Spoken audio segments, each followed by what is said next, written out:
AIDS. So hey, how do you look forward to being swallowed by corporate Cthulhu in 20 years?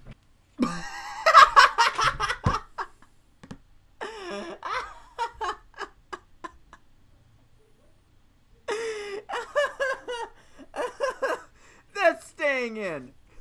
I'm editing this one, so... You know what I think would be even funnier is to edit out what he actually says and just have your reaction. No, I think that was pretty funny. I think you should keep that. I think you should own it. You should keep it. It could become the next big meme. You never know. You never know, man.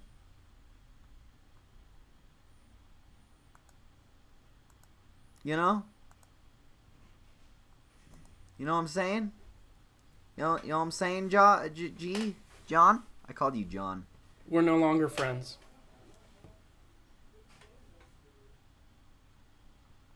Oh, okay. Because I called you John on accident? Yes.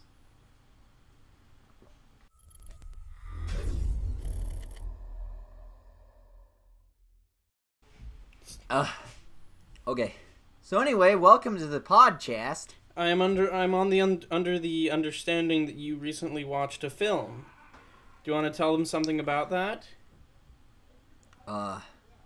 Well, funny story about that. I couldn't find it on Netflix. Are you... It's literally a Netflix original movie. What was the title again? Mute. M-U-T-E. 4 letters. Oh, I looked for like a completely different movie. I forgot what the title was. I'm so sorry.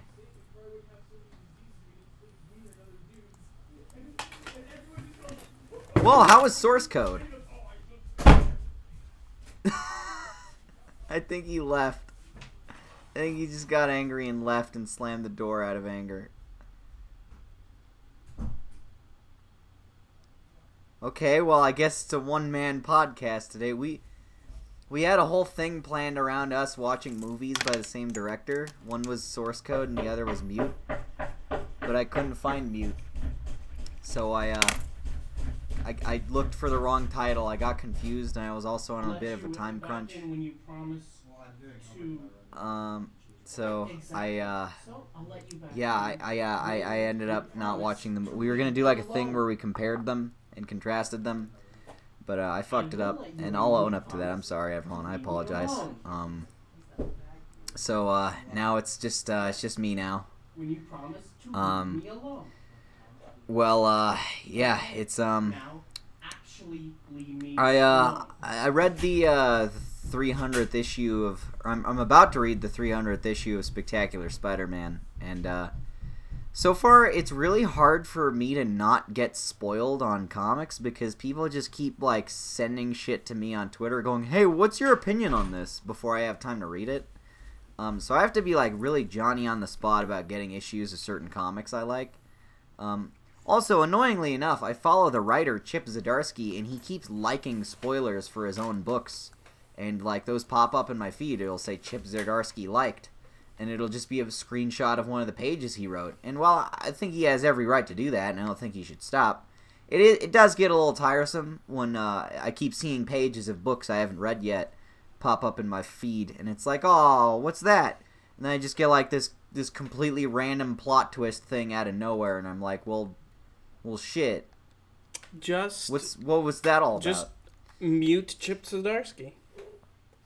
No, but he's funny, and he's a really good writer. I mean, it took him a while to kind of figure out his footing with the Spider-Man series, but he's doing really good with it. Mm-hmm. Then turn off notifications for likes. Oh, okay.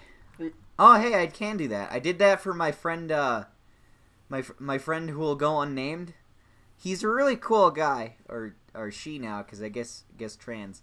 But, she keeps liking furry porn, and it just...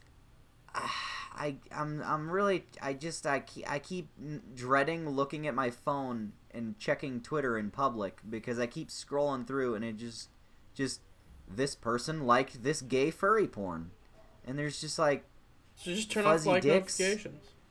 Yeah, I did. I had to do it for that person only because it was just like getting so bad. Because they would like 20 posts a day that was just gay furry porn, and there was like fuzzy dicks and like paws and shit, and it was just so weird. I don't like it. Like, it made me afraid of animals for a little while because I kept thinking, is this what they do when no one's watching? You're just a furry phobe. You know what? Maybe one day they'll start pushing for that to be like a genuinely recognized sexuality, and you know they'll try and you know talk about making sure that both the straights and the gays will be educated because but those darn straights and gays, they're really ignorant of what us furries are like, you know. They think that we're all just people who are sexually attracted to animals, but no, we're sexually attracted to animal people. It's a totally different thing, you know. We're not into bestiality. We would never violate the rights of an animal. We just want to violate them if they are wearing a bikini. Very big and very important difference. Very big and very important. I for one am looking forward how much dumber the internet can possibly get. That is literally impossible. I feel like that one's coming right around the corner. That's 2020. I'm gonna throw my hat in the ring. I'm gonna guess 2020 that movement will start, and they'll be pushing for like normalizing furry marriages. Where if you and your girlfriend are both dressed up as cats and dogs or whatever, I mean, if you don't want your relatives to look at you like you're fucking weird. If you want to wear a fursuit to your wedding, like, more power to you. You know what? I feel like that'd be fun to do ironically, like if you can convince the other person to do it. Imagine yourself 20 years down the line, when your kids ask you, "Oh, how did you get married?" What was your wedding like? And then you're like a normal guy who has a 9-to-5 job, and your wife works at like a software technology firm. I don't know. And then you just open up the family photo album, and then right in front of your kids, you see you and your wife in fursuits. You will never live that down. That sounds radical. Just imagine the what your kids will think of you. Like not when they're 5. They'll think it's cool when they're 5. When they're 5, when they're 20 and they've gone through puberty and they're in college, they'll just look back at you and silently judge you. You ate Tide Pods for your wedding cake? Your wedding cake was covered in Tide Pods. What's wrong with you, Mom and Dad? And you'd be like, it was a meme, son. It was just a meme. For the memes. We did it for the memes, son. Mom, why are you like this? Why are you such a narc? Why are you like this? Starts breaking down and cries. Because there's nothing else to live for. If we don't have memes, what do we have? Listen, God isn't real. There's no purpose to life. So, memes are our last hope for any sort of meaning in this existence. Yeah. So, yes. Hopefully tonight I'll actually be funny.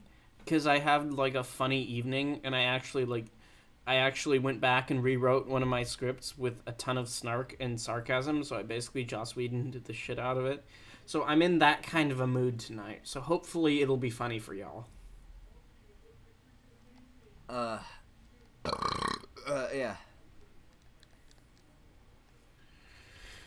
That's my commentary for the evening. So I'm very disappointed in our good friend Xavier Godzilla Mendoza here.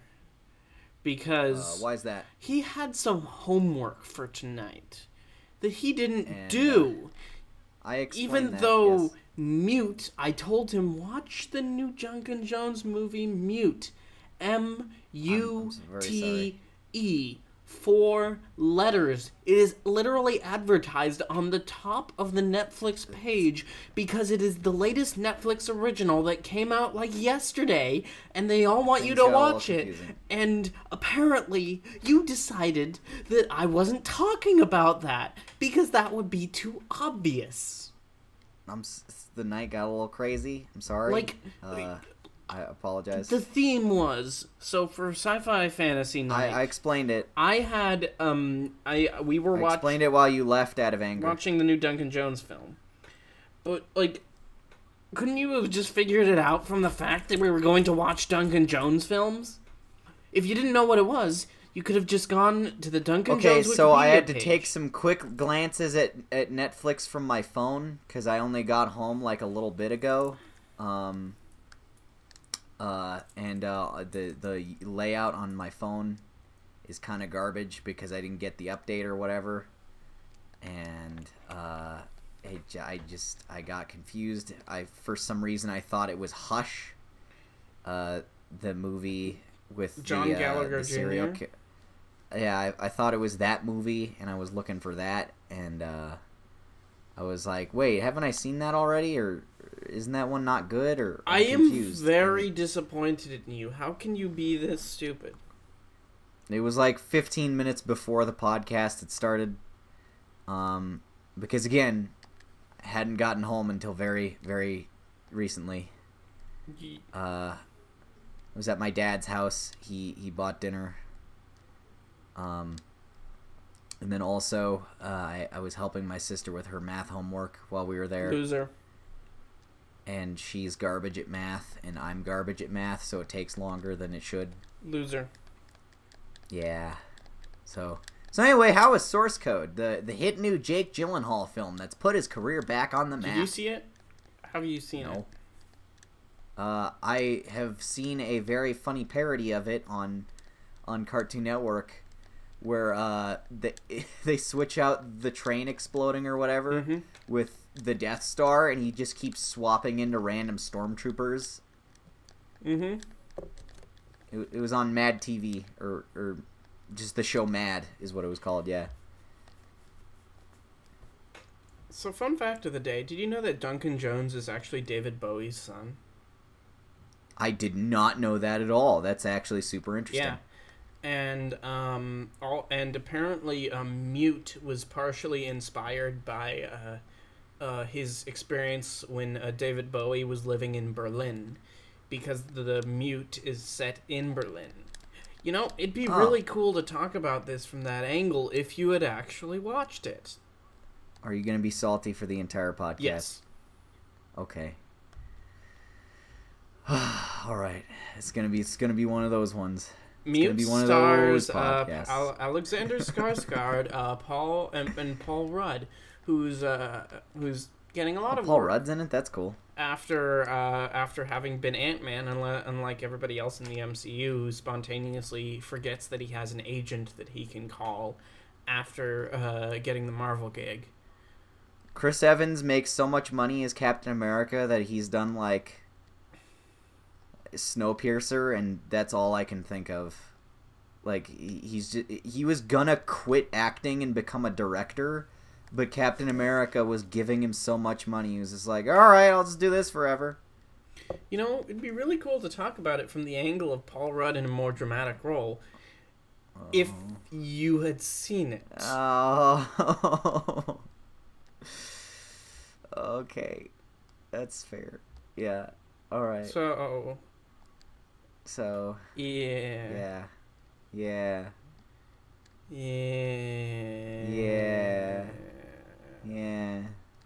So how is Jake Gyllenhaal as time travel man?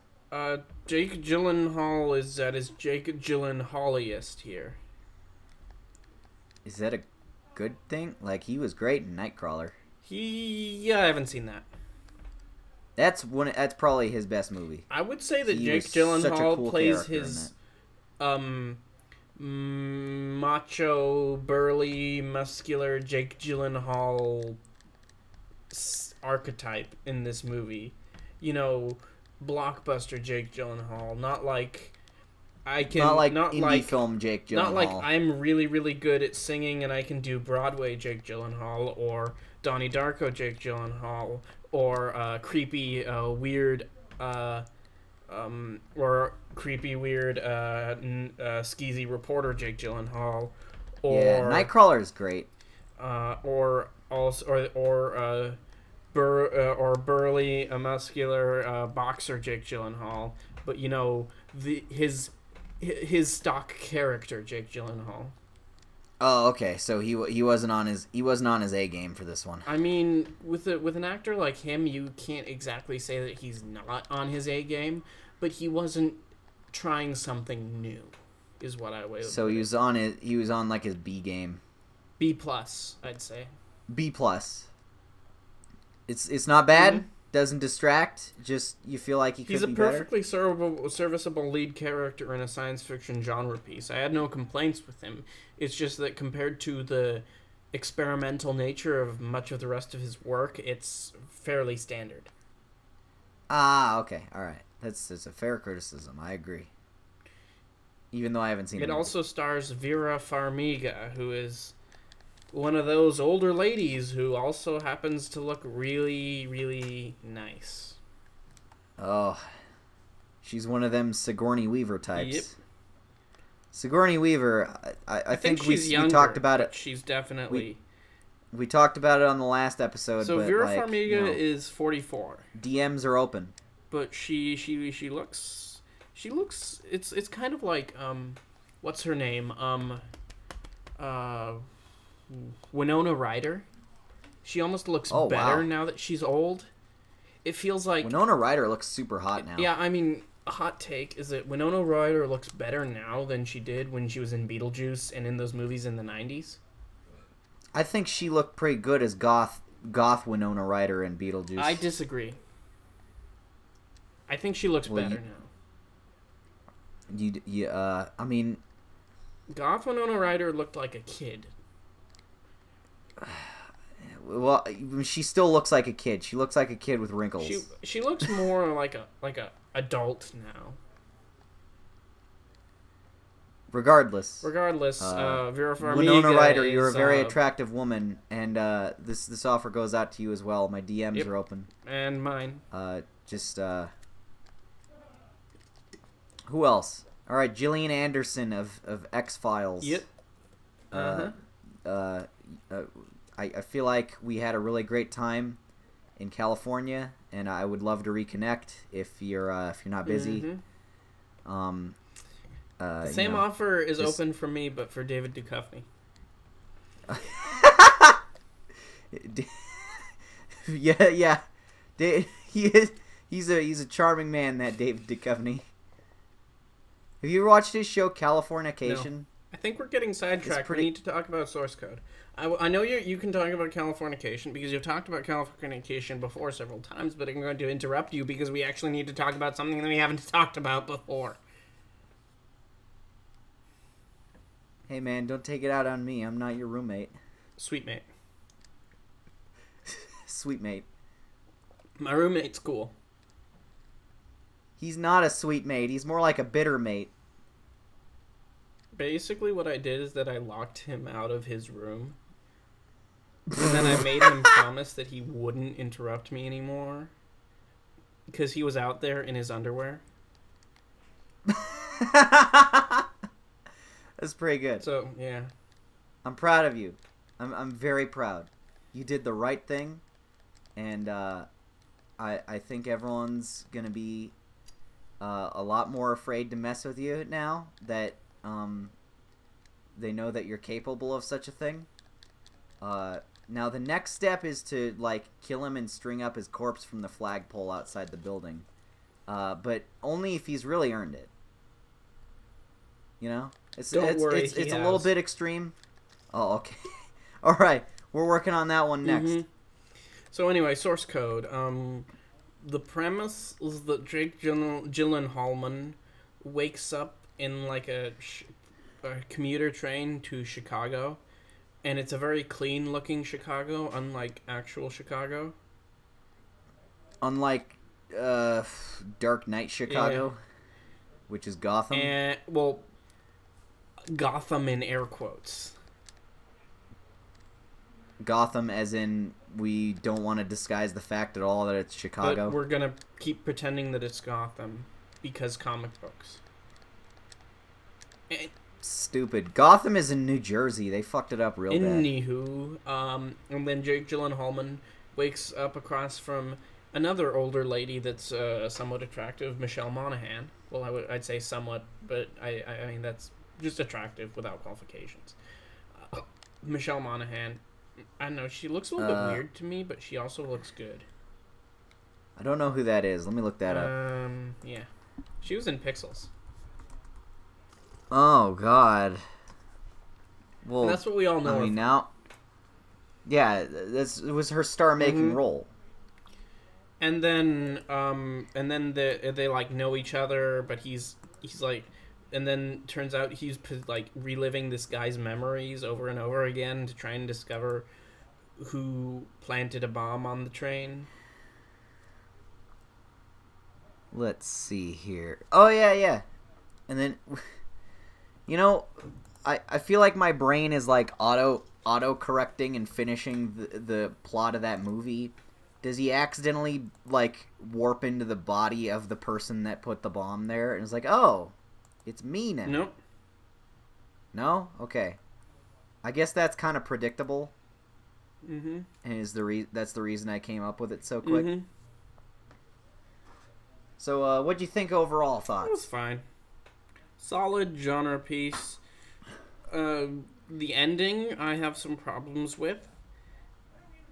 And I feel like the main idea is overall pretty good, but the execution is sometimes a little bit... I think the ending has the biggest problems, but I don't want to spoil it, so I'm not going to talk about that. But I think one thing I would say from my experience with the filmography of the director Duncan Jones is that he was very interested in these sort of like twisty sci-fi ideas, you know, like Twilight Zone twist style things. It's like, oh wait, what? That's completely different. What's happening now? And I think those are interesting, but that's not enough to make a movie. And I'd say he's kind of sloppy when it comes to like story and thinking through the ideas that he's very interested in. And of course, none of this applies to his biggest movie, Warcraft, because that was basically Duncan Jones playing with his toys for 2 hours. We could compare it with Moon. Hey, did you know that Sam Rockwell's character from Moon has a cameo in Mute? And we could have talked about that. Wait, the actual character? Yes. If oh my God, that's awesome. Had watched it, we could have talked about that. See, like, this podcast is ruined now. It's not ruined. It's like exactly what we thought it would be before we had that idea, which was like 3 hours ago. But it's ruined. Thanks to you. You're ruined. I know you are, but what am I? Your mom gay. Am I a millennial yet? Don't worry. Did I do it? Are you proud of me, Mom? Did you do that while dabbing, holding a fidget spinner, and eating a Tide Pod? Wowzers, Max. That's hella lit. Dabs. Dabs flicks the fidget spinner and pops the Tide Pod. Okay, so someone in the comments of this episode, I have a question.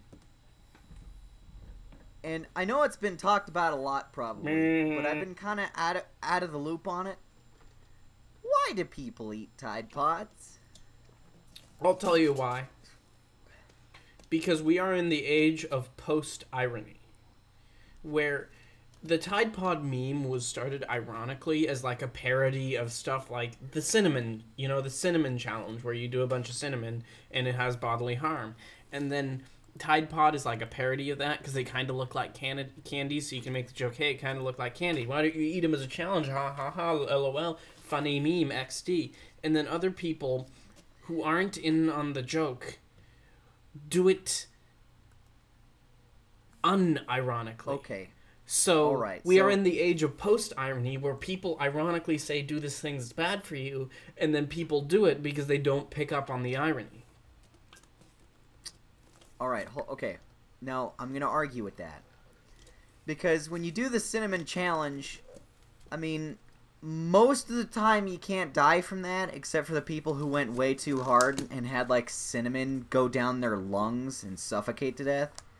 But, like, that had, like, a funny reaction where they're, like, coughing and, like, in discomfort. And you're like, haha, you're not having a great time. Like, you could laugh at them struggling. When you eat a Tide Pod, it just... I mean, there's no immediate reaction. It just makes you sick. That's why a lot less people have actually done it compared to the cinnamon challenge. Now, on top of that, there being no funny reaction. People think that they can be the first to do the funny reaction.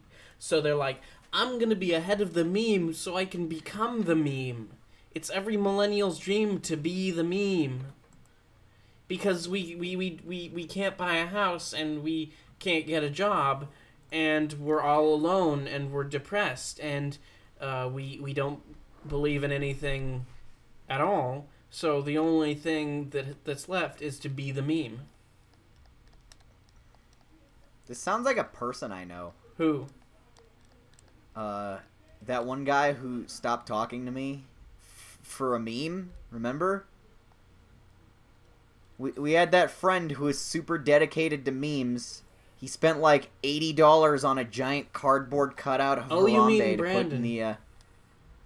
It's not his name at all, but yeah. Sorry to actual Brandon watching this. We're confusing you with a completely different person who looks and acts nothing like you. Oh no, I just used it as a fake name because I have a Brandon Sanderson book on my desk. Oh, I used it as a fake name. Actually... And you didn't pick up on it, so once again, if you had watched Mute, then we would have had a better discussion about this. Well, oh boy, you're gonna... I'm gonna get back at you for being so salt. I'm gonna make you regret. Well, listen, this. You've already been salty at me for doing your controller, so I'm just paying you back in kind. Oh, yeah. So you've already paid me, and I'm just having my revenge. Oh, okay. All right. It's a constant cycle of revenge. Anyway, this is what friends are for. In high constantly school. Revenging against each other. Constantly just making each other's lives harder. But anyway, we had a friend in high school who was super ultra dedicated to memes. I feel like you've already told that this. It was kind of... Probably. To the point that it was concerning. And one time, him and I had an argument at a party, and someone was like, oh, I guess he's not talking to Xavier anymore. It was like a joke. And then he, like, latched onto it, and then kept going with that. Like, we had talked to each other, and, like, we had apologized for the argument, and we were cool. And we'd been, like, really good friends up until that point. But because one of our other friends said that, he decided to just go along with it. And it's been like 2 years now, and he won't even make eye contact with me when we're in the same room. So, David, like, when are you gonna forgive me?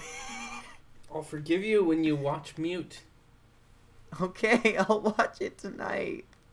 I'm sorry. You should be. Yeah, I'm always sorry. That's my secret, Cap. I'm always full of regret. Turns into a very big, gray, sad person. You turn into Charles T. Sad Boy? Yeah. Charles T. Sadman of Sadman Enterprises. Not Sandman. Not Sandman. Because Sadman. sleep is pleasant. We don't sell downers here. That's actually kind of counterintuitive. We sell uppers. Because life is a waking nightmare, and we want everybody to be awake to experience the horror. Yes. Exactly. If you fall asleep, you can't constantly think about how terrible everything is. If you fall asleep, then you're not thinking about how lonely you are for 8 hours, and we can't afford that. If you fall asleep, Freddy Krueger will finally get you. And you'll no longer feel the miserable pain inside. You ever been so depressed that you don't want to go to sleep because you know you'll sleep for like 15 hours because you won't have the motivation to wake up, and then you just ruin your whole day? Nope. Oh. Yeah, me neither. Well, listen. Nobody believes that. Oh, but I might have believed it if you had watched Mute. Oh, I'm just like waiting for the punchline. Oh, you God. are the punchline because everything I do gave is you a punchline. homework, which was to watch a movie, and you didn't do the homework. I was helping my sister with her homework and eating a Philly cheesesteak, sir. I'm sorry, sir. Like, listen. Helping your sister with your math homework, that's perfectly normal. Everybody does that. But what kind of a nerd eats Philly cheesesteaks? Nobody who's cool eats that.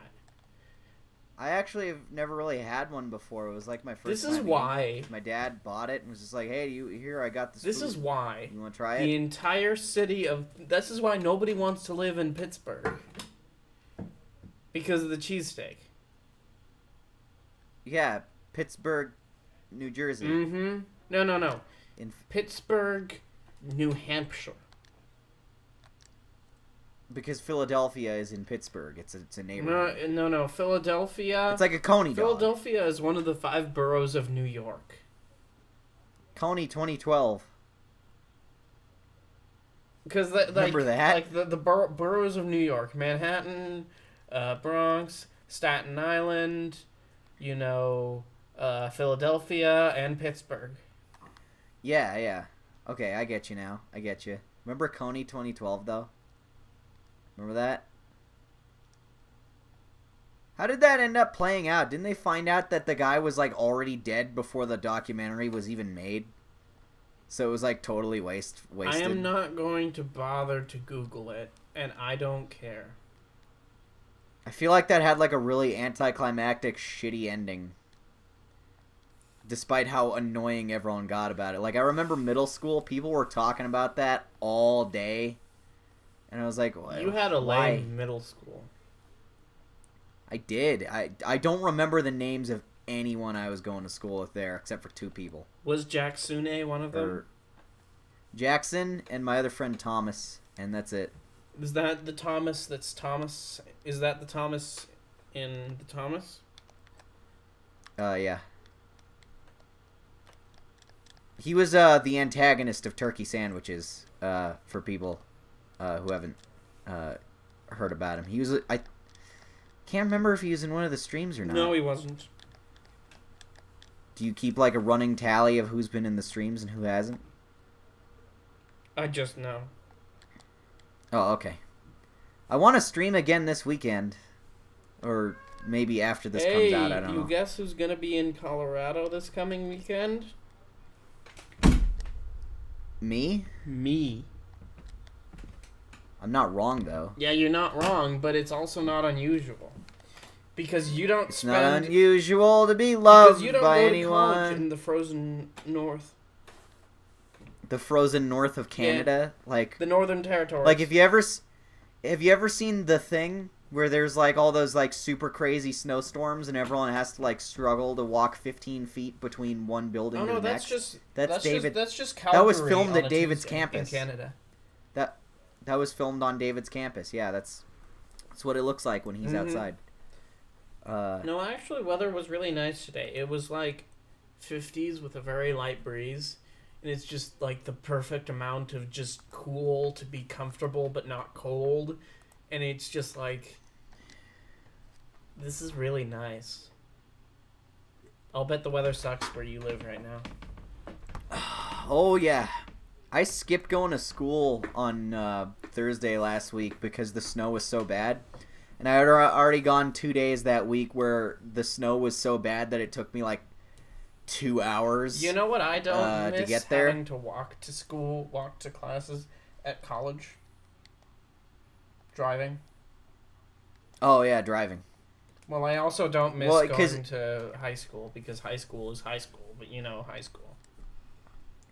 You had a really rough commute to high school, too. Like, your drive to the school was like my drive to college. Except that I did it every day. Except you... Well, yeah, I do mine 3 times a week. But I always... was like, just, I gave you massive props because it was always such a pain in the ass for you to drive to my house, but you always went anyway. Well, you have bigger TVs than I do. I also have a little bit more relaxed of an environment. We could pretty much do whatever we want at my house, and my parents, parents at the time, but parent now, just don't give a shit. If anything, they encourage us to commit crimes, right? Oh, crimes. That's what we're calling it now. Yes. I didn't think it was so criminal when we did it. Are you making a sex joke or talking about couch potatoes? You have such a dirty mind. I wasn't talking about either of those things. I'm sorry, I just have been thinking a lot about couch potatoes lately. I was talking about I'll get my mind out of the gutter. I'm sorry. Oh my god, you keep throwing me for a loop. Damn it. But anyway, it's really unfortunate that the show Couch Potatoes, its initials go down to CP. So whenever I text David, hey, do you want to film some couch potatoes? Because I don't want the NSA to be like, those 2 guys are making CP in there. What's CP? Are you serious? I have no idea what you're talking about. Child porn? You have such a dirty mind. David, the other David, pointed that out first, and that was the first time I had ever even realized that. My mind never went to that. Well, his did, and now I think about it every day. So you think about child porn every day, then? No! I think about not watching Mute every day. That's what I spend all my afternoons thinking about. I guess the solution is to just watch Mute, and then you'll never think about it again. Oh boy, this conversation could take such a dark turn right now. I'm not gonna do it though. I'm not gonna. You have some you're. Oh yes, Xavier, the man of the famously self-restrained one of us. Oh yeah, everyone really knows you as the edgy one who says whatever he feels like. He's got no filter. I'm the one who just says all the fucking curse words all the time. But I'm the more reserved one. You're the more sarcastic one. You're the more intelligent one. You're the more handsome one. You're the one who's probably going to have a career in the future. I was saying all that about me, by the way, in case you didn't pick up on the joke. All right. It's okay. Just really making sure I knew. Yes, and the audience, so that they can know that I'm the more successful one. Yeah. In case you're listening, I am the more successful You're one. 40 times more successful. Yeah. 39 right now, but I say 40 because I want to feel better about myself that way because... Every 1,000 subscribers I get, the worse my life becomes. Everyone. Come on now, let's see how much worse we can get it. I know you all. So what you're saying is that your life is a real-life depression quest. I've never. I think I played Depression Quest once for real with Hannah. And it was in class, like we were doing a really big class assignment for English in senior year, and we were just bored. So she just pulled out her laptop and we started playing Depression Quest and like going on this really faux deep conversation.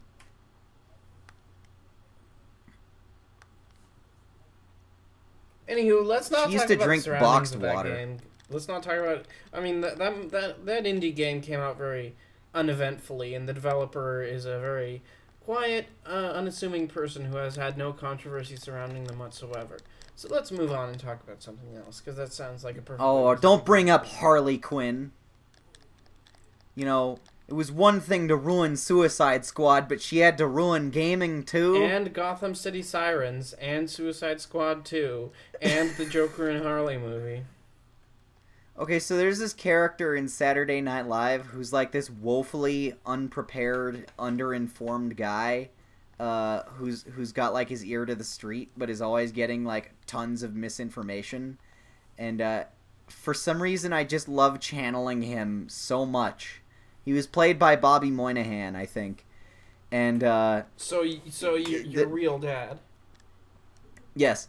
And the whole joke was that every time someone would like every time he would try to talk about current events, he would get names mixed up and just have it be like so hilariously wrong that the host of the show was like, that's not what's going on at all. Where are you getting this information? And I don't know why, but it stuck with me so hard that every time I try to talk about like current events, I always just like mix it up on purpose. Well, it's because reality is depressing, and you need to make comedy out of it. Otherwise, you don't. I have reject a your survival reality mechanism. and substitute my own. Yeah, what you said. Are you making fun of me? I have a legitimate disability. How dare you? Yeah, you're a ginger. Of course you're disabled.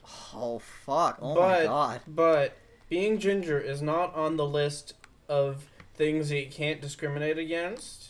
So I'm perfectly if you ever okay want to in make doing fun this. of someone's appearance, kids, you got to scapegoat. You can only make fun of people if they're ginger. Not if they're it's not not a because of their race. Not their gender, not their sexuality, not their politics, not their economic situation, not their last name. But if they have red hair and are named Godzilla Mendoza, then it's perfectly fine. Oh, specifically if they're named Godzilla Mendoza. Yes. So only those Yes. ones, which narrows down the list pretty significantly, but I still feel like you'll be able to find them pretty easily. Especially if they have a Twitter account regularly. Oh yeah, they have a Twitter account quite often. Except for sometimes when they just decide to delete the Twitter accounts. Yeah. I'd love to be one of those like really overly dramatic, annoying people who deletes their Twitter at the drop of a hat every time they have a minor argument with someone.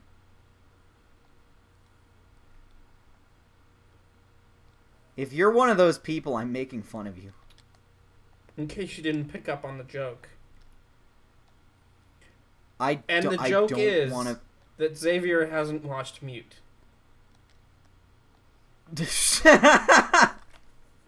It gets me every time. God damn it. This is a new meme. You've done it. You've created it. Is this going to be you finally did it. Is this going to be my bomb squad? Everyone's gonna fucking annoy the shit out of you on Twitter about this. Hey, has Xavier watched Mute yet? When you say no, even though I have, and it's like 2 years from now. That would be really depressing. It's gonna be hilarious. Yeah, it's really depressing when you only have one funny joke that people think is memorable and bring up often. I wouldn't know what that's like. No. You wouldn't. I did like a little bit of Marvin the Martian there with that voice.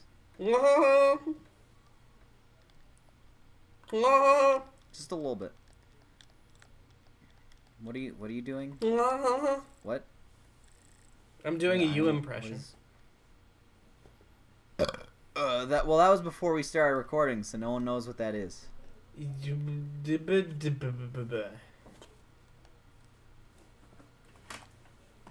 So yeah, take that.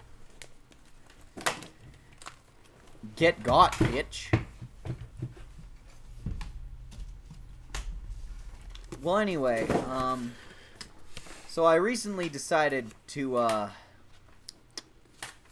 It was a bright, cold day in April, and the clocks were striking 13. Winston Smith, his chin nuzzled into his breast in an effort to escape the vile wind, slipped quickly through the glass doors of Victory Mansions, though not quickly enough to prevent a swirl of gritty dust from entering along with him. The hallway smelt of boiled cabbage and old rag mats. At one end of it, a colored poster, too large for indoor display, had been tacked to the wall. It depicted simply an enormous face, more than a meter wide. It was the face of a man of about 45, with a heavy black mustache and ruggedly handsome features. Winston made for the stairs. There was no use trying to lift. Even at the best of times, it was seldom working, and at present the electricity current was shut off during daylight hours. It was part of the economy drive in preparation for Hate Week. The flat was 7 flights up, and Winston, who was 39 and had a varicose ulcer above his right ankle, went slowly, resting several times on the way. On each landing, this is a really weird Sonic opposite the lift shaft, the poster with the enormous face gazed from the wall. It was one of those pictures which is so contrived that the eyes follow you. This is a really elaborate Sonic when you fan move. fiction. Like, this has some Big good writing. Brother is watching you, the caption beneath it read. Inside the flat, a fruity voice... When's the first sex scene? Well, there is a sex scene in 1984. Oh. There was a lot of sex scenes in 1984. I mean, it was a crazy year. Almost as swiftly as he had imagined it, she had torn her clothes off, and when she flung them aside, it was with that same magnificent gesture by which a whole civilization seemed to be annihilated. Her body gleamed white in the sun, but for a moment he did not look at her body. His eyes were anchored by the freckled face with its faint, bold smile. He knelt down before her and took her hands in his. So this was really weird reading this in class, because there's a girl named Julia in class. Was it that Julia? It's that Julia. And she was sitting kind of near me, too. And she had a crush on you, and she is the most modest, self-restrained, not taking off her clothes kind of person. Yeah. Like holding my hand was a big step for that chick. Ironic for her is that she's not like a Christian fundamentalist or anything. She's not Christian. She's really. I don't even think she her. Think. No, I've met her parents. When I picked her up for prom. I think it's somebody else then. No. You might be confusing with like the. Are we thinking of the same Julia? Because there's two of them. I'm sure we're thinking of the. Was it the Asian one? Oh, the other one. Yeah, the other one had the lesbian moms. Yeah, the one that I was having that whole thing with was the Asian one who was on the track team. Oh. Yeah. Well, they're both really, really fundamental, really, really, really lame like that. Yeah. You know how I met Julia? It's because I was like trying to date her friend, who is even worse and is like. She's basically like a 15-year-old grandma. Like, she cries at PG-13 movies that depict death. She just don't watch Saving Private Ryan with her, or Schindler's List. She's like, or Swiss Army Man. She specifically, has a thing with like World War II movies where she couldn't watch all of Captain America because it showed World War II stuff, and I guess that's one of her triggers. Like, your trigger is watching Bright, not watching Mute, or Mute. I confused one shitty Netflix original with another shitty Netflix original. So it happens to the best of us. Isn't it kind of funny how Netflix released Mute and Altered Carbon within 2 months of each other, or like a month? What's Altered Carbon? Carbon? It's the TV show starring Joel Kinnaman in a Blade Runner-esque future, like a noir story about finding somebody who's murdered. And then Mute is a noir story in a Blade Runner-esque future starring another tall, muscular Swedish actor. Except that Mute is about finding somebody who's disappeared and not finding a murder. So, a very big difference there. Oh, yeah. Well, anyway... I mean, I'm oversimplifying for comedic effect, but there are striking similarities between the two, except that one was produced on a TV budget and the other was produced on a movie budget. Well, anyway, to finish up that other thing, I was going after a girl in high school who is the most boringest person ever on the planet, but I thought she was kind of pretty. And then I met her friend. And you know the moment I shifted gears and switched it up is because at one point I was making a joke and I ironically said AF, like, yeah, that's lit AF. And the first one, the super conservative-y, religious-y, like, boring one went, what does that mean? And the other one said out loud, as fuck? And I was like, oh, you cuss. All right, well, you're more interesting then. Well, considering how much profanity you spew on a daily basis in just casual interactions, I'd say... What the fuck are you talking about? I don't cuss that much. When you're around me, you generally do. I'm kidding. It's just a joke. I was doing a meme. I just thought... I was doing a meme, son. Listen, it was a meme, son. The meme is Mute. It's not whatever you're doing. I didn't say it was the best meme. It's a bad meme. It was just a meme. On a scale of 1 to sandwiches. meme, you're pretty meme. Oh, come on. That's still relevant today. Ayy. Can't make a chicken sandwich, only a turkey sandwich. That's one of those timeless memes. It didn't occur to me until much later that turkey sandwiches is kind of brilliant because it's like a metaphor for like 9 things at once. Also, you want to know? You want to know what the next video after this podcast is gonna be on the channel of the David? You gonna do another World War II No, scene? I'm gonna review. Maybe you could play another SpongeBob song over my long-awaited review saga, and I'm going to review Star Trek Beyond. And you know what I'm gonna do to review it. I've already told Xavier, but he's not allowed to tell you because you need to watch the video. That's fine. I don't have to tell him. You won't, or else you will find yourself another person to edit these and upload these for you because you're too lazy to. Yes. So there's a mission in Hulk Ultimate Destruction where I have to take these things called gas pods. So they're like gas canisters, but pods? Like Tide Pods? They're these big... Tide these pods. big gas canisters. They're like giant Tide Pods. And they're pouring gas into the city to make people like sick or something. Like they're like sporing like mustard gas. They're pouring out mustard gas or something, right? And they're called gas pods. And I feel like the word pod has been ruined.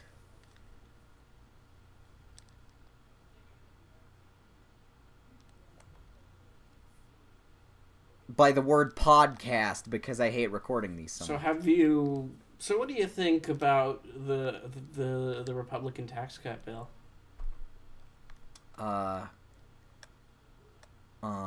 In case you didn't notice, we're going to make this a politics podcast where we discuss the merits of universal health care and whether or not we should close the borders to illegal terrorists and those foreign people with different colored skin who we don't like. You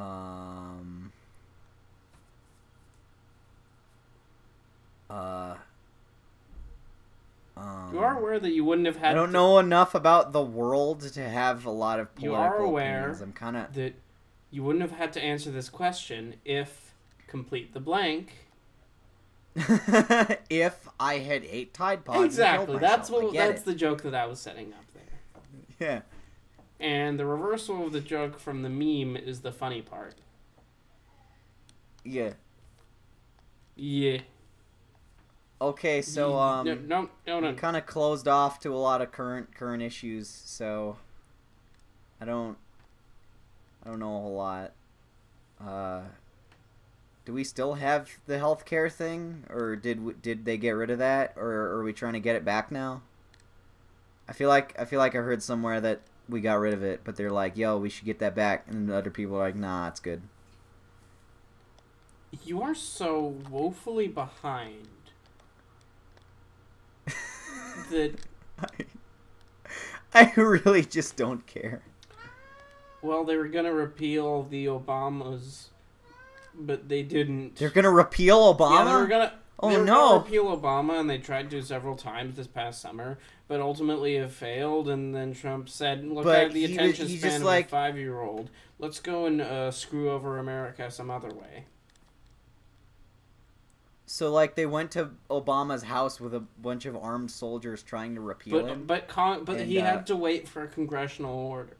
And Congress was... So they were just standing outside of his house with a bunch of tanks aimed at his front door? And, he'd go out for a coffee at Starbucks and have, a jog around Chicago just to, get some exercise in the morning. And when he was lifting weights, when he was meeting with the artist for his memeable portrait... All of that. He just had a giant red dot on his forehead. And then when Congress finally decided to not do that, or they just couldn't decide whether they should do it or not, they were like, whatever, he can live. Just I don't know. I like the idea of someone being followed around by tanks and snipers for a whole month, just casually going about their life, about to be obliterated at any second. Mm-hmm. And it's even funnier that it's Obama is a chill enough guy that I could imagine him just doing his daily life while people are following around him, getting ready to kill him. Hey, man, that's basically what being the president's about.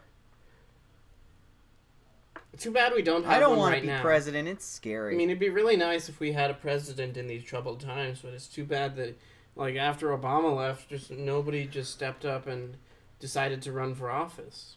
It's too bad. Yeah, it's weird not having a president. It's crazy right now. Crazy times. President would be really, really nice, but we just don't have one, and nobody seems to want the job. Without him, who are we gonna look to when we want to blow up random people with nobody drones? seems to want the job. It's like nobody want. I mean, you'd think that people would spend millions of dollars and a lot of effort and use their own personal fortune and then end up not doing that to try and get into this office. But nobody actually did that. It's kind of surprising. Yeah. It's also kind of sad because a president would be nice right now. Yeah, I feel like we could probably use one. But think about it this way. We will never have any presidential meme as good as Thanks Obama. I'm going to be saying thanks Obama for decades. It works both ways. If you did something good, you can say, oh, thanks Obama. But if you're doing something bad, you can say, thanks Obama. But it works both ways, and it's such a useful phrase, and it sounds perfect. And thanks, no president right now, doesn't sound as good. Yeah. There's got to be a different joke to use for any current presidential candidate. If there is one. Had there been one. If there were one, when the next election comes around and somebody finally decides to write their name on the dotted line to be president, it would be kind of funny to have a new joke about them that isn't the exact same joke, but it's different. It's just too bad that we don't have a president right now, because we could say so many memes about. We don't have anyone to make fun of. Or her. Yeah, or her. It's a crazy world. Maybe Sarah will finally get the job. She's been pushing for it for a while, huh? You know who I think should get the job? The Rock? The Rock and Oprah, who got into a teleporter accident and mixed the two of them together. It doesn't matter what you think, but also you get a car, and you get a car. Can you smell what the Oprah is cooking? I would love that so much. The matter transporter accident that created the perfect leader. Can you imagine the action movies with Dwayne The Rock Oprah? Oh my god, I love this. I want fan art of this. I want it. Oh my god, this is better than Dracula. This is going to be the title for this podcast. Dwayne The Rock Oprah. Dwayne The Rock Oprah. Oh my god. Oh, that president would host like the fucking most radical talk show where they're constantly beating people up but also offering them really good life advice, and then being really generous and giving out like prizes to the fans while also like fighting giant monsters and driving fast jumping cars. off skyscrapers. And everything. Just you get a skyscraper, that president, and you get a skyscraper, and you get a skyscraper. And then he jumps off of all of them. Like, and then Tom Cruise shows up to have a giant spaz out and act like a psychopath. And then jumps on the couch, and then he... And then he gets suplexed through a glass table. If any of the other world leaders actually gave us any guff, so Dwayne The Rock Oprah any would fight and them. all future wars will be solved with personal combat between the leaders. So I feel like that would be kind of interesting. We just challenge Kim Jong-un to a one-on-one duel with daggers. You know what would be even dumber? What? Is if we solved it via Overwatch tournament. The South Koreans would rule the world. No, just every time we had a war, you know? But like South Korea would then declare war on every single country in the world, and they would conquer everybody. And out of irony, none of them would be diva mains. Yeah. Just because they wanted to show us how little they care. I don't get the joke, because I don't play the Overwatchmans. That character is from South Korea and is a professional gamer. And she pilots a robot using her gaming skills. I have no idea what you're talking about, and I'm gonna pretend not to listen because it sounds too weeby. I don't You're play a that weeb. game. I've never played it. Why do you know this if you're not a weeb? I just know that. I know that from looking up all of the Source Filmmaker Rule 34 of it. You know? Oh, like hentai and Source Filmmaker at the Rule 34 and the porn side of the weeb thing, I get. The other side, slice of life stuff, I don't get. I understand if you want to masturbate to this, but like just watching it casually, like with your pants on, like what the fuck is wrong with you? That's a really interesting take on anime. I have a brother. I find that who hilarious. has a bunch of terrible opinions, but one of them is that he won't watch animated movies or animated anything. Oh, unless he's has his pants off. I mean, I can't make assumptions, but I wouldn't be surprised. Are you a closet anime fan? Only with my pants off. You wouldn't like me with my pants off. Are you watching a Miyazaki film in here? What? He's watching My Neighbor Totoro. Just with his pants off? Yeah. Oh, yeah, Totoro. Speaking of... Totoro. His teeth are so shiny and clean. Oh, that bus is shaped like a cat, or that cat is shaped like a bus.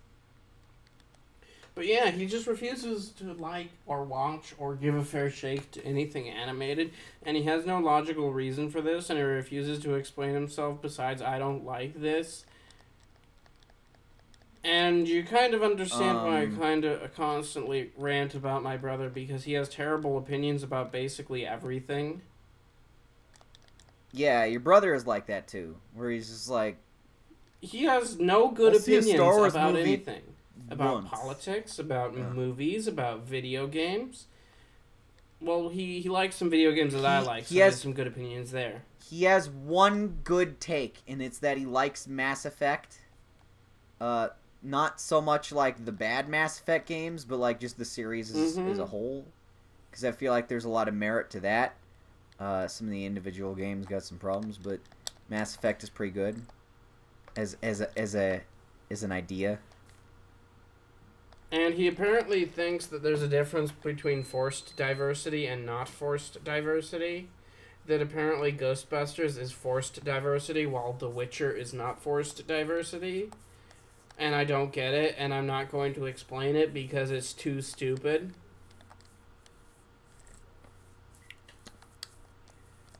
Isn't The Witcher that game where every single character is bisexual? And white. Literally, the character is so white that he has white hair. Oh. I thought that was like a customizable character. No. The Witcher is not customizable lead character. Oh, so he's just always looks like Geralt or whatever his name is? Geralt is the main character. Yeah, that's what I was saying. So Geralt always looks just like an albino dude? Like, you can change his outfits, but that's about it. You can make him a nudist if that's what you want, but... Is there like canon surrounding that? Like, will people acknowledge it in a cutscene if you have him just be naked I have no forever? idea. I've never played any of these games besides like 50 minutes of the third one, and I didn't care enough to play any of the others because it wasn't all that impressive. Fight me. I don't wanna. Oh no. I remember playing one of the Dragon Age games with my friend Jackson. Jacksman? And I was so unbelievably bored. And I was like, so this is Mass Effect but with Lord of the Rings? And he's like, yeah, kind of, pretty much. And I was like, so when does the good part start? Okay, so here's a hot take. Two great tastes that don't taste great together. Oh, we're on a roll with those today. 90% of fantasy stuff is bad. So here's the thing. Here's my hot take, is that fantasy is a lot harder to do than science fiction. Because with science fiction, you can basically extrapolate our world, but with this or but with that. And it works for the most part. While as fantasy, you have to create a whole new world from scratch. And you don't have any base to go off of. J.R.R. Tolkien did a great job doing it. Lord of the Rings are flawed, but very good films, and the books are good. Stuff like C.S. Lewis is very good. The films are flawed, but the first one is solid. Like, there's stuff like... There's very few, like, actually really good fantasy films. I mean, typically they're more Sorcerer's Apprentice than anything else. I think... I fucking forgot that movie existed. There's the occasional Harry Potter, which is more on the urban side, but, like, the more, like, epic adventure... Well, that's still kind of like a really toned down. Those are a lot easier to do, like but more with... like the high fantasy stuff, it's really hard to do. Like, Shannara isn't quite as good, but it kind of gets there for the most part. I enjoyed the first book of Shannara. When people don't come, but like the first book of basically the entire Shannara book series is the first book, but like rapidly deteriorating photocopies. Shit. Yeah, you right. And so basically my premise is that there's not a lot of fantasy literature out there, or specifically movies and video games. There's a lot of good fantasy literature because writers take the effort to create a fully interesting three-dimensional world that's not boring. But movies, especially in video games to a lesser degree, don't create that type of world. Like, fight me on this, but Skyrim's world, the Elder Scrolls world, Skyrim's world, is not terribly interesting. Well, I mean, there's also that cop-out excuse that sci-fi, or that Skyrim is a sci-fi thing because it technically takes place on a different planet. So you're like, well, they're just all aliens. It's still not a very interesting world because there's swords and sorcery and a fantasy world with a fantasy map. And a bunch of people that are named something very close to Norwegian. And they're elves, so of course they're taking inspiration from J.R.R. Tolkien, because who doesn't? So... you know what? That's a challenge for all you aspiring writers out there. If you got a fantasy thing, just don't use J.R.R. Tolkien. Don't have elves. Don't have orcs. Don't have an evil monster. God damn it, Landis. Don't have a Sauron figure. Yeah, Max. You can have, like, a Saruman, because that character is really cool and interesting, and I think we could use more of those. But, like, don't have the main villain be some evil demonic entity from the past who's coming back to enlist his minions once again to take over the world. Have your antagonist be something more interesting than just a generic term for bad, like the darkness, the evil. It worked in the Shroud. Lord of the Rings because there's a lot of mythos in that world, and it's actually very, very believable. But Lord of the Rings is kind of an exception in that because J.R.R. Tolkien was like a genius when it comes to these things. And hot take here, aspiring writers, unless you're willing to create a foreign language for your fantasy world, just accept that you're not going to be as good as J.R.R. Tolkien and just try to do your own thing. Yeah.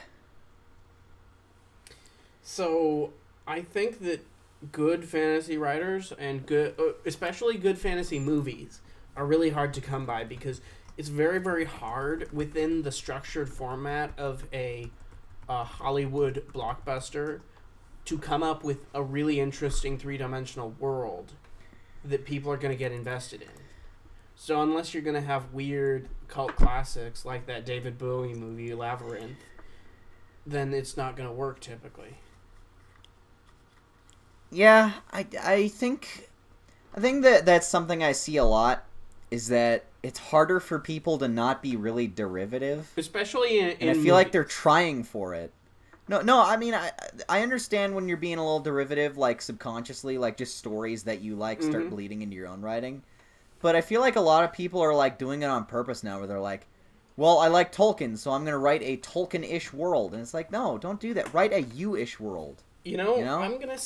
Be your own cool guy who everyone else TV wants to rip off. But I'm going to recommend an author called Brandon Sanderson, who has a lot of really cool fantasy worlds. The characters aren't quite as three-dimensional as Tolkien's, but the worlds are really cool. Yeah. So read his books. You know what else that reminds me of? What? I don't know if this is exactly, like, super, like, on the same topic, but it kind of reminded me of this. Is that I talked to a lot of people who are working on, like, fan projects and stuff, like fan games and fan cartoons and fan whatever for, like, superheroes. And I always ask them about the soundtrack. And I always go, what kind of soundtrack are you going to have? And I want you to guess what the answer is every single time without fail, with no deviations. Superheroic orchestra music. And it's like, oh, so what everyone else is already doing.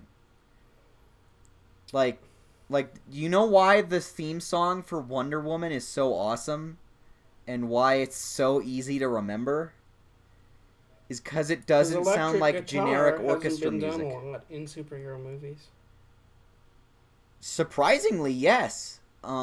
They went for something just a little different sounding, right? And people remember it. What a surprise! Whoa! Oh my God! You tried to be different. So, if, like, try and think of things from a different perspective. Don't try to copy other stuff. Just think, like, how would you personally, based on your interests, make it your own? Like I like a lot of really guitar heavy music, or like a lot of electronic sounding stuff. You like a lot of shitty music. That's like really aggressive and bass heavy. So shitty. Yeah. I mean, with my shitty taste in music, I feel like if I were to make like a Spider-Man cartoon, I would make the music sound a little bit more like something. Yeah, I would have it be more like my shitty taste in music. Which is shitty. Because then it would be kind of... Yeah, which is shitty. Because it would be specific to me, and it would feel like something I made. Specifically shitty to you.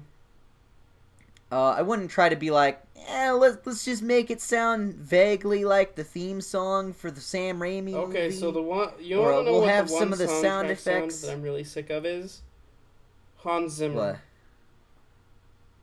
You're tired of Hans Zimmer? Wow, I don't know, I feel like... Wow. I'm a little tired of the Inception horn. Well, it's yes. not just the Inception horn; it's the Batman horn too. Just the horn he in uses general. a lot of like really long sounds. It's like the Interstellar soundtrack is basically like Hans Zimmer fell asleep on a piano. Just.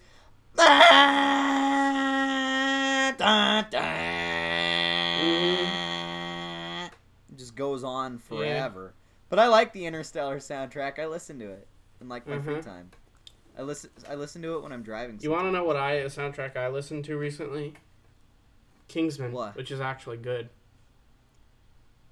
Oh damn. Throwing shade. I stand with it. I mean, Interstellar has some problems. But, Number one being that it's bad. I wouldn't go that far. I would. I would just say there's a lot of a common theme in Christopher Nolan. He's got movies. more daddy issues than Christopher Nolan has more daddy issues in his movies than Steven Spielberg does. Psh. Yeah, kind of. Have you noticed about every single one of his movies except is about daddy issues? Like the Batman trilogy is about daddy issues. But that's Batman, though. Like, that's I'd say that's story. one, but like Inception is also about daddy issues, about an absent dad who wants to get home. Interstellar is about an absent dad who wants to get home. I haven't seen Dunkirk because I don't care. Probably has a dad who wants to get home in it. However, Memento is a fucking fantastic film. I don't like think it's his best work. You don't like Memento? Oh. That's okay. Sometimes I have wrong opinions, too. That's okay. Sometimes you actually watch movies. Shit. Did Christopher Nolan direct Mute? He wishes he had. Oh. But anyway, I really think Memento is a great film, and I think it's his best one yet, because it doesn't do two of the Christopher Nolan things that piss me off. And it's everyone constantly talking about the subtext of the movie within the movie, I hate that. so it doesn't have any subtext.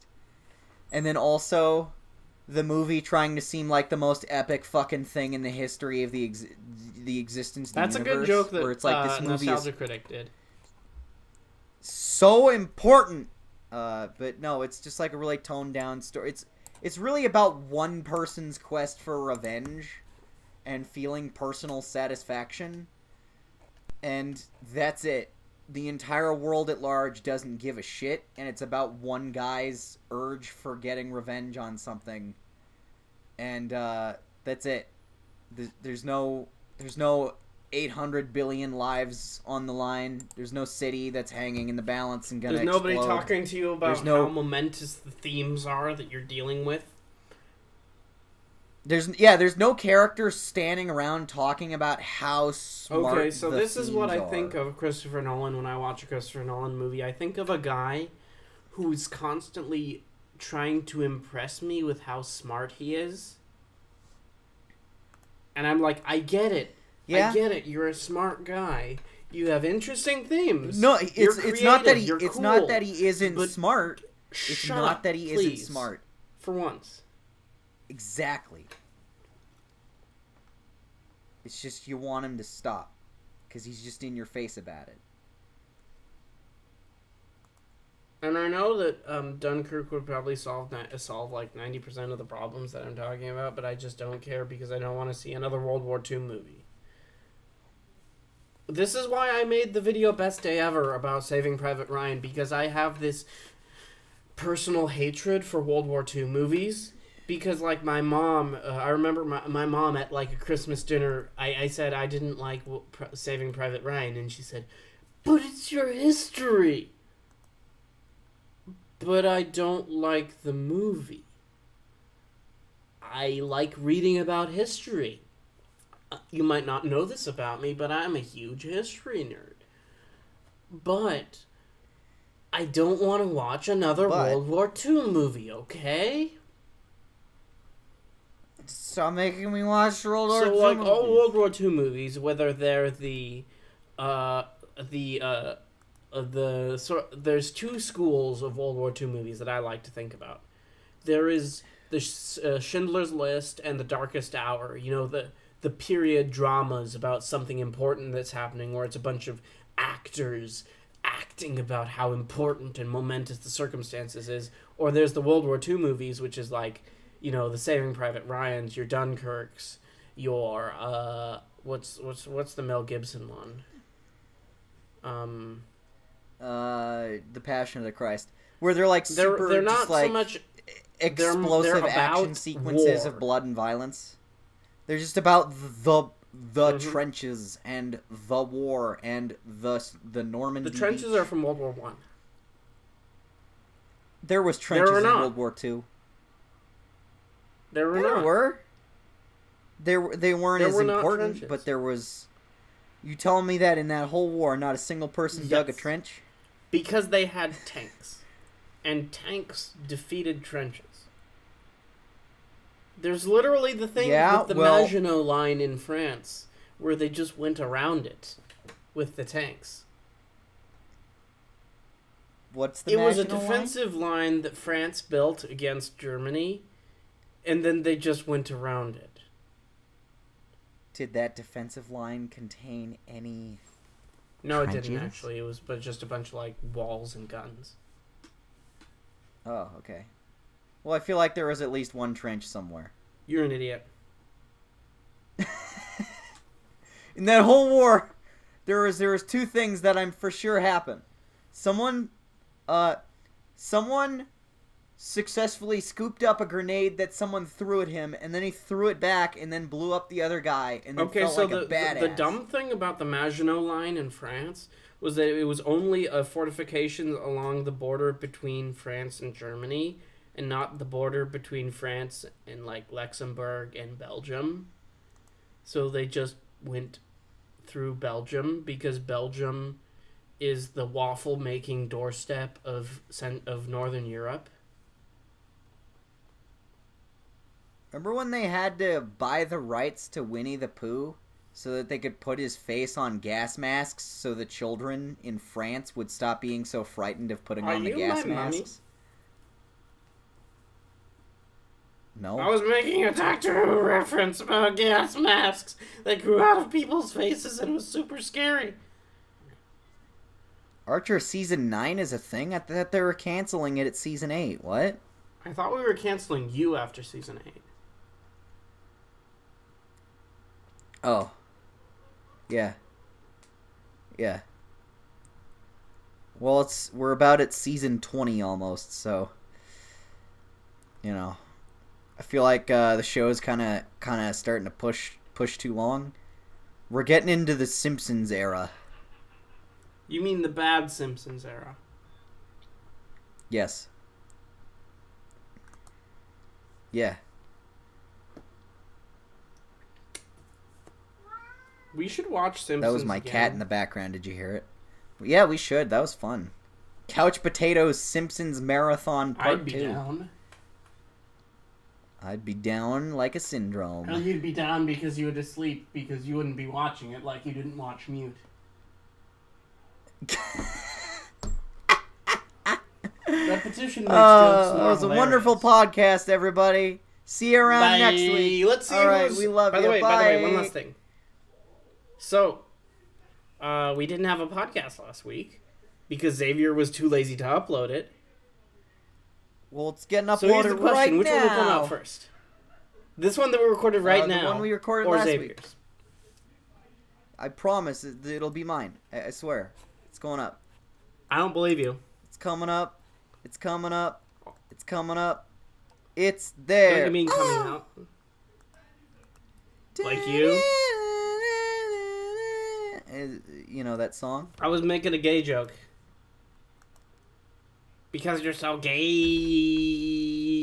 Because you date women. And women like penises. And that's gay. If you ever have sex with a woman, You're putting your penis in a place that's meant for penises and probably has had one in it before. And that's gay. Miss me with that gay shit. You don't have any sex with women because they like dick, and that's gay. That's gay. That's gay.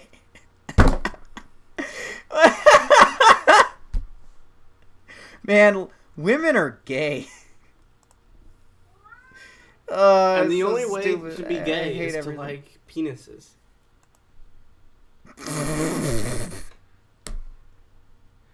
This is the dumbest conversation we've ever. It's canceled. Podcast canceled. It's over. Get out. What am I supposed to put on my channel now? Because I don't have anything else to put on here. Because I don't Fucking actually couch ever upload potatoes. anything else. Ah!